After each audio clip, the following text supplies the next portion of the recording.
Hello বন্ধুরা, কেমন আছো তোমরা সবাই? আশা করি তোমরা ভালোই আছো। আজকে আমি বানাবো চিকেন কষা। এখানে আমি 1 কেজি চিকেন ভালো করে ধুয়ে নিয়ে তাতে 4 টেবিল চামচ টক দই, 1 চামচ লঙ্কার গুঁড়ো, 1 চামচ হলুদ গুঁড়ো, 1 চামচ কাশ্মীরি লঙ্কার গুঁড়ো দিয়ে ভালো করে মিশিয়ে 1 ঘন্টা রেখে দেব। এবার একটা কড়াই নিয়ে তাতে পরিমাণ মতো তেল গরম করে নেব। তারপর তেল গরম হলে এখানে গোটা গরম মশলা ফোড়ন দেব। তার সাথে 1 চামচ গোটা জিরে, একটা শুকনো লঙ্কা, একটা তেজপাতাও ফোড়ন দেব। এবারে এই রান্নাটা করার জন্য আমি 4টে বড় সাইজের পেঁয়াজ ছোট ছোট করে কুচিয়ে নিয়েছি। এবারে এই ফোড়নগুলো থেকে যখন হালকা মিষ্টি গন্ধ ছাড়বে তখন আমি এই কুচিয়ে রাখা পেঁয়াজগুলোকে সব দিয়ে দেব। আমি কিন্তু এই রান্নাতে কোনো পেঁয়াজ বাটা ইউজ করব না। এবারে এই তেলেতেই পেঁয়াজগুলোকে ভালো করে ভেজে নেব। এখানে এই পেঁয়াজগুলো বেশ সময় নিয়ে ভাজতে হবে, যতক্ষণ না পেঁয়াজগুলো নরম আর লাল হচ্ছে ততক্ষণ ধরে পেঁয়াজগুলোকে এইভাবেই ভেজে যেতে হবে। এই পেঁয়াজ ভাজার সময় আমি এখানে 1 চামচ নুন আর 1 চামচ চিনি অ্যাড করব। তারপর এই পেঁয়াজের মধ্যে নুন আর চিনিটা ভালো করে মিশিয়ে নেব। এই নুন চিনিটা দেওয়ার ফলে পেঁয়াজে কালার আসবে আর নরমও হয়ে যাবে পেঁয়াজগুলো। আমার এখানে পেঁয়াজ ভাজা হয়ে গিয়েছে। আমি একটা গোটা রসুন আর 2টো টমেটো মিক্সিতে পেস্ট করে রেখেছিলাম। এবারে সেই পেস্টটা এই কড়াইতে দিয়ে দেব। তারপর রসুন টমেটোর পেস্টের সাথে পেঁয়াজগুলো দিয়ে ভালো করে কষিয়ে নেব। এবারে ভাজতে ভাজতে রসুন আর টমেটোর কাঁচা গন্ধটা গেলে আমি এর মধ্যে আদা বাটা, লঙ্কা বাটা আর জিরে বাটা পরিমাণ মতো দিয়ে দেব। তারপর আবারও এই মশলাগুলোকে সব একসাথে কষাতে থাকবো। চিকেন কষা এই আইটেমটা যত বেশি কষানো হবে ততই এর টেস্ট বাড়বে। তাই এখানে মশলাগুলোকে প্রথমে ভালোভাবে কষিয়ে নিতে হবে। এইভাবে এই কষানোটা পুরোপুরি লো আর মিডিয়াম ফ্লেমেই করতে হবে। মশলা পুড়ে গেলে কিন্তু খেতে ভালো লাগবে না। এবারে আমি এর মধ্যে পরিমাণ মতো হলুদ গুঁড়ো আর লঙ্কার গুঁড়ো দিয়ে আবারও ভালো করে কষিয়ে নেব। এইভাবে খুন্তি দিয়ে নাড়তে নাড়তে যখন হলুদের কাঁচা গন্ধটা যাবে তখন আমরা এর মধ্যে মাংসের যে ম্যারিনেশনটা করে রেখেছিলাম সেটা দিয়ে দেব। আমি এখানে 1 ঘন্টা মতো ম্যারিনেট করেছিলাম মাংসটাকে। তোমরা চাইলে এটা 2 ঘন্টা কি 3 ঘন্টাও ম্যারিনেট করে এইভাবে রেখে দিতে পারো।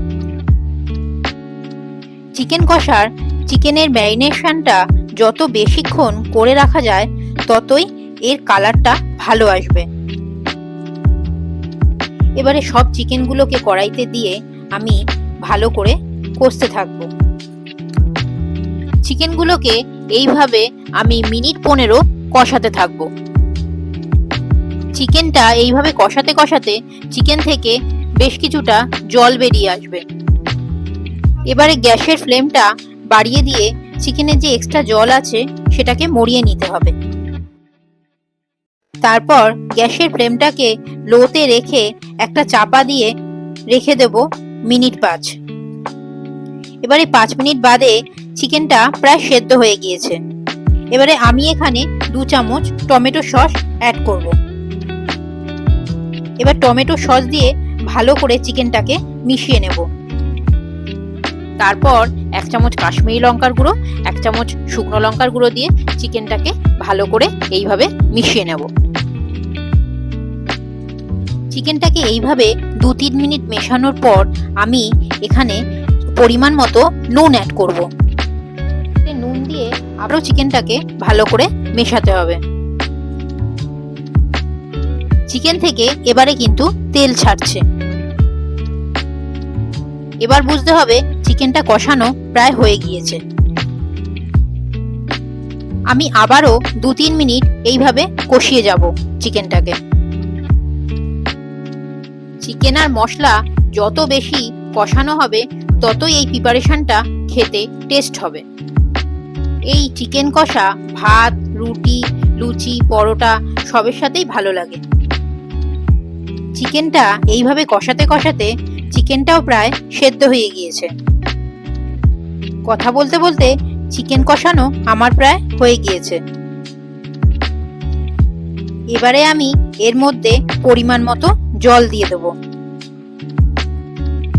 আমি এই চিকেনের প্রিপারেশনের জন্য 1 কাপ জল গরম করে নিয়েছি। যেহেতু চিকেনটা কষা কষা হবে, তাই এতে জলের পরিমাণটাও কম লাগবে।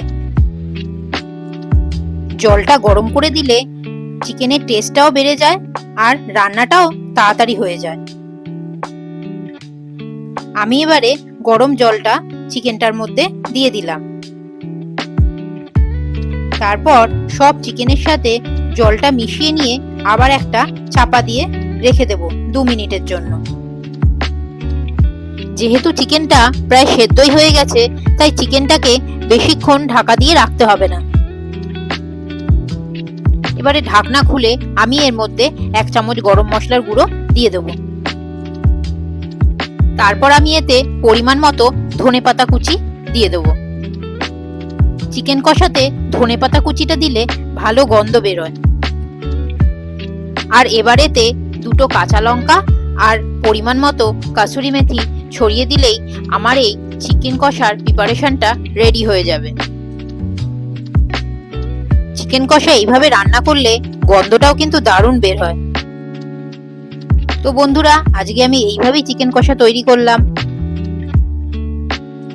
তোমরাও একদিন এইভাবে আমার মতন চিকেন কষা বানিয়ে দেখতে পারো, খেতে ভালোই লাগবে। তো বন্ধুরা, আজকে আমি আমার ভিডিও এখানেই শেষ করলাম। পরবর্তী ভিডিও নিয়ে আবার তোমাদের সাথে দেখা হবে।